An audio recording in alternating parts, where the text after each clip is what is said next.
what the heck is going to happen next on Game of Thrones? The Night King is dead. Cersei is still alive and a threat, and we have 3 very long episodes to go. So, Joshua, why don't we start with you? No pressure. What do you think is going to happen before the end of Game of Thrones? Well, as we saw in that preview, Cersei's front and center with a new outfit. Looking fabulous. Yes. And all eyes are on Cersei now, right? She is the one who has the throne. We got a lot of people who want the throne, namely Dany and Jon, and they are going to get it. I feel like it's all just a matter of time before. I don't know. Do they try and talk it out with Cersei first? Do they wage a war on King's Landing? Are we in for another big battle? And yet, to what Jim was saying, is it going to compare? Where do you go from here? I do feel like the next 3 episodes is where we will start seeing some more deaths, like of principal characters. And I think that I don't know if it'll be as easy as just who's on the throne. Because even, let's say Dany does take the throne next episode. Right.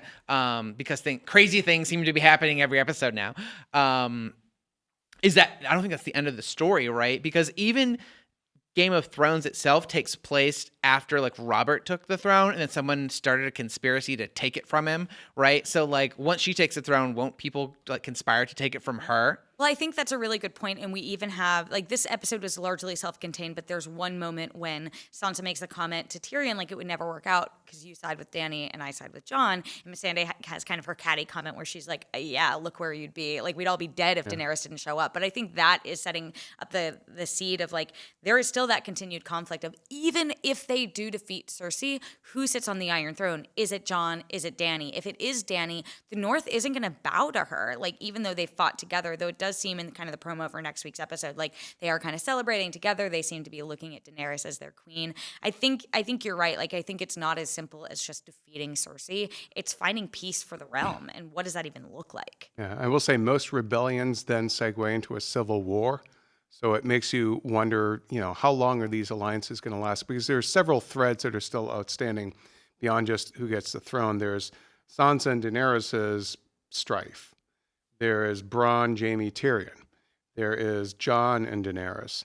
There is all those dragon brothers, and we never touched on that earlier. That as the human siblings were fighting to save each other, the dragon siblings were fighting each other. A little something I noticed. I like that. Viserion, Drogon, and Rhaegal. Yeah, those guys. Huey, Dewey, Louie. Those guys. Mm-hmm. So I really, so I think that the show will probably more than likely start to lay out whether or not the Iron Throne will even exist by the end of it. I wonder if will Cersei take a page from her late daughter-in-law and just blow the whole thing up? If I can't have it, nobody can. It's funny that you mentioned that, because as you were saying that, I was thinking how that prophecy or that vision that Dany had, and Bran later has too. It seems to be important. He has it when he goes to the tree, of King's Landing, and it looks like what we thought was snow coming down in the ruins of the throne room and around the Iron Throne. But now, is that going to be ash? Does Cersei just nuke the place? The wildfire is still there. Yeah. She obviously used some of it on the Sept of Baelor, but do you think Cersei would be if I can't have the kingdom, then no one can, and blow it up? So. Or is that from the ruins of a war that involves dragons lighting the place on fire? Maybe. No, I did spend a good amount of time watching the 5-second teaser for next week's episode, and I think I've puzzled out a couple key plot points. So again, spoilers if you don't want to know about that, but if you do, here's what I think they want to know. They're here. They're watching Dragons on the Wall. They want every scrap. They're just as addicted to this stuff as we are. Give it to us, Terri. So I think we see, again, we see the dragons flying over some ships. So I think that after they've kind of settled up all the storylines in Winterfell, I think Daenerys is going to head back to Dragonstone and say, she says in the promo, we've defeated the Great War and now we move on to the last war. Who knows if Jon comes with her, if Sansa comes with her. It seems like some characters are coming along. She at least seems to be taking her dragons. But the final shot of the episode, or of the promo, does look like it's Cersei and Euron and the Mountain on a ship as well, seemingly leaving King's Landing. And if that's the case, we know Cersei's plan from the end of last season was wait until they're either defeated by the Night King or completely crippled by their fight with him, which is what happened, and then we'll strike. Then we'll defeat her then. And so I wouldn't be surprised if we see Cersei Cersei take the Golden Company and head to Dragonstone and lay siege there, while presumably the Unsullied army and whatever's left of the Dothraki army are working their way down from the north, which doesn't seem to happen overnight, even if the ships might. So I'm curious, I think you were right with something you said, Joshua, a lot of what you said, but one thing in particular. Oh, go on. Which is that, I went into this episode personally, and I think a lot of other fans, expecting more characters to die than the ones that did. And with this kind of being that big linchpin episode where I thought so many characters would die, now it's like, what's going to happen? I still don't think everyone's going to make it out alive. So which episode could we lose key people? As you said, Jim, there's the conflict between Jaime and Tyrion and Cersei, and what happens with Jaime now that they've won the battle of the living versus the dead. Will he return to Cersei? Will he stay up north? Will she accept him? And similarly, you're right, who ends up on the Iron Throne? So I'm very intrigued to see. We'll say Jamie saying that he's not the fighter he used to be. He's got one hand, and he was one of the last man standing.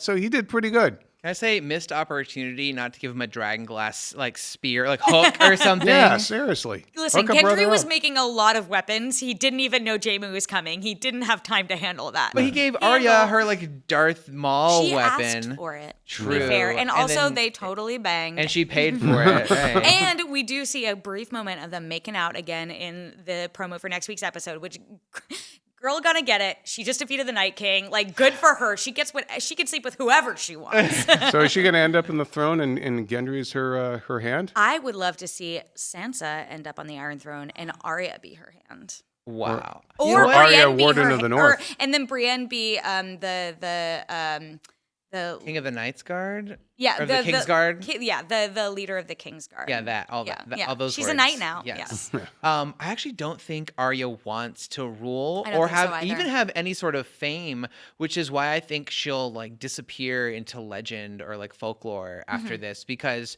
I know her name's gonna be on the lips of literally every living creature ever, because they're gonna be like, she saved us all. She's the hero. She's of the series, really. But I don't think that's something she wants. She's a woman who's an assassin, a woman of mystery, and and of many faces, and who is no one. And when people speak of who killed the Night King, we say Arya Stark, but to her, she is no one. Yeah. She's nobody. Here's my last question for you.